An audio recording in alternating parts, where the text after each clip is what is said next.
Radio Pays, en partenariat avec Aldis, vous propose le Zoom. Aldis, l'énergie aux couleurs de la Guyane.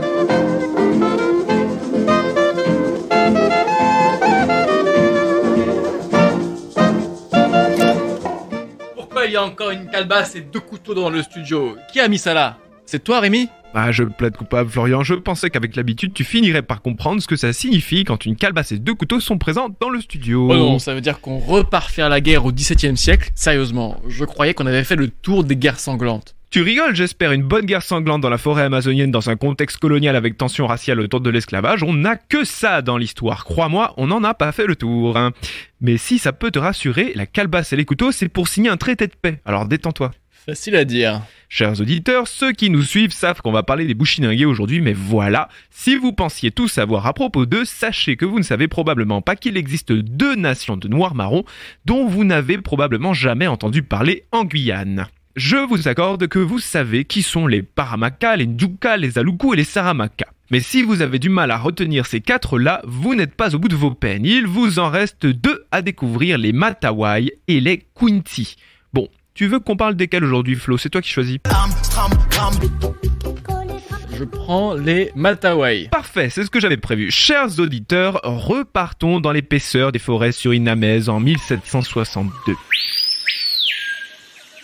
Vous vous souviendrez peut-être que les Saramaka avaient signé un traité de paix avec les colons hollandais en 1762 après des années de guérilla pour conserver leur liberté. Je m'en souviens bien, oui, il fallait mélanger le sang des Noirs marrons et des Hollandais dans une calebasse qu'on mélangeait avec de l'argile. J'ai encore des frissons. C'est ça, bien résumé Flo. Avant d'aller plus loin, il faut savoir qu'on ne sait pas grand-chose à propos de l'origine des Matawai. Évidemment, ce sont des Noirs marrons, donc on sait que leurs ancêtres ont fui les plantations surinamaises pendant l'esclavage, mais finalement on en sait moins sur eux que sur les autres groupes.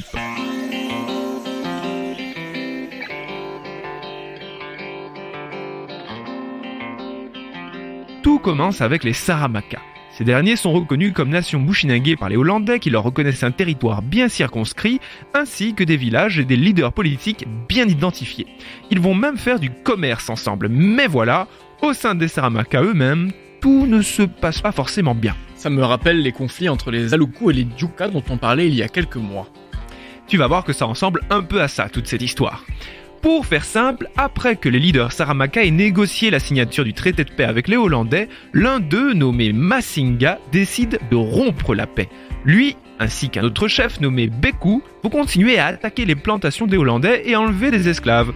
Mais voilà, un autre chef Saramaka, Abini, va se mettre du côté des Hollandais et se retourner contre Beku et Masinga. Résultat, Abini meurt dans les combats, tandis que la tension entre les Saramaka et Masinga et Beku ne cesse d'augmenter. C'est vraiment similaire aux Ndjuka qui attaquent les Boni parce qu'ils ont signé un traité de paix avec les Hollandais, mais pas avec les Boni. C'est un peu ça, mais là ça se passe complètement en interne. Ce sont des Saramaka qui se retournent contre des Saramaka, mais aussi contre des Hollandais.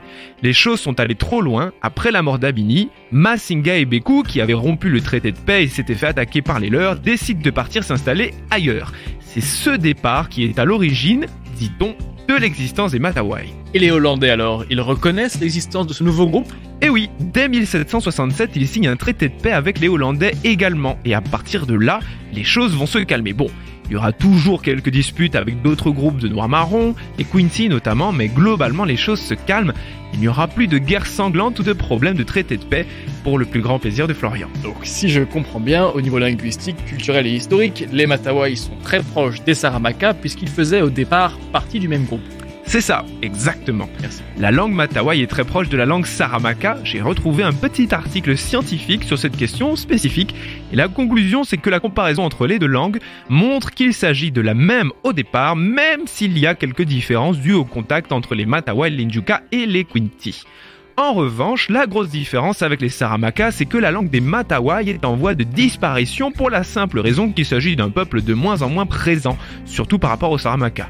Par exemple, on estime qu'il y avait 7000 locuteurs de Matawai en 2014 contre 90 000 locuteurs Saramaka en 2013. Ah oui, quand même, mais la proximité avec le Saramaka, ça n'aide pas? Au contraire, les deux langues restent suffisamment différentes pour que l'on considère qu'il existe des locuteurs qui les mélangent. D'ailleurs, la séparation entre les langues est beaucoup moins stricte qu'on le croit.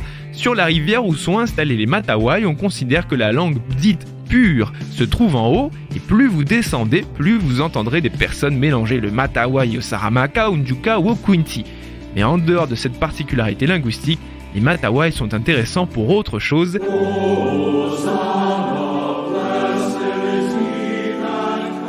Figurez-vous qu'ils sont tous chrétiens. Mais j'ai rencontré beaucoup de Bushinengue qui étaient chrétiens, c'est plutôt courant, non? Tu as raison, mais dans le cas des Matawai, c'est un peu particulier parce qu'ils sont associés à une église très spécifique pour des raisons historiques et plutôt surprenantes. Tout commence aux alentours des années 1850 quand Johannes King, fils d'un chef Matawai, tombe malade. Il commence à avoir des visions, notamment une dans laquelle Dieu lui demande de devenir chrétien et de diffuser cette religion. Johannes King se rend alors à Paramaribo et rencontre un certain Van Kalker qui lui enseigne les préceptes de l'église de Morave dont les origines remontent au protestantisme. Tu es en train de nous dire que le noir-marron Johannes King est devenu missionnaire, mais il avait déjà été en relation avec la chrétienté avant, non? Eh bien apparemment non. En plus, Johannes était illettré avant d'arriver à Paramaribo. Il va apprendre à lire par ses propres moyens et convertir les Matawai, construire une église et se fait lui-même baptiser. D'ailleurs, Johannes King est son nom de baptême, son nom de naissance étant Adiri. Monsieur King devient donc le premier missionnaire noir-marron et pour ça, il sera même rémunéré. Conséquence, allez, je te laisse deviner. Les Matawai du Suriname suivent les préceptes de l'église de Morave. Presque. Disons que la religion catholique est bien plus active chez les Matawai et les Bushinengue d'une façon générale depuis Johannes King. Bon alors, ça ne se passera pas comme il le voudra. Son frère devient chef et, n'étant pas très fan des idées de Johannes King, il le bannit de son village sympa, les fêtes de famille. Qu'à cela ne tienne, il s'en va. D'accord, mais il va fonder son propre village, baptisé Kwataede, et celui-ci devient un véritable centre chrétien dans les années 1880. La vigne du Seigneur Sabaoth. C'est très étrange d'imaginer une chose pareille, mais alors ça veut dire que ça fonctionnait. Et oui, ça marchait plutôt bien et même jusqu'à aujourd'hui, on trouve des Matawai qui sont affiliés à l'église moravienne. Mais devine quoi ? Le frère de Johannes King finit par mourir et de facto, notre missionnaire Matawai devient chef. Mais ça ne va pas durer longtemps, il refuse de le rester parce que seule la diffusion de la chrétienté l'intéresse. Mais ce n'est pas tout. On se doute que l'existence d'une personne comme Johannes King est très pratique, autant pour des raisons religieuses que pour des raisons politiques. Alors, la mission catholique l'envoie chez les Njuka en 1864 pour les convertir. Ça, c'est la raison religieuse. La raison politique, c'est que les Matawai voulaient signer un traité de paix avec les Njuka depuis un petit moment. Ah, les traités de paix. Décidément, on en a beaucoup parlé avec les Bushinengue. C'est assez stressant parce qu'on ne sait jamais s'il y aura une trahison ou une guerre derrière. Ouais, c'est vrai. L'idée du traité de paix, c'était le meilleur moyen de gagner une guerre parce que ça permettait tout simplement de ne pas la faire. Et la religion, le meilleur moyen de parler politique parce qu'officiellement, les missionnaires ne font pas de politique, n'est-ce pas ? N'est-ce pas ? Après sa visite chez les Njuka, Johannes King a écrit un livre, non pas en Matawai mais en Sranantongo, dans lequel il raconte la façon dont tout ça s'est déroulé. Bon, il paraît que c'est assez difficile à lire à cause de l'orthographe un peu singulière de Johannes. Mais sachez que ce livre existe quelque part dans les archives de l'église de Morave en Hollande.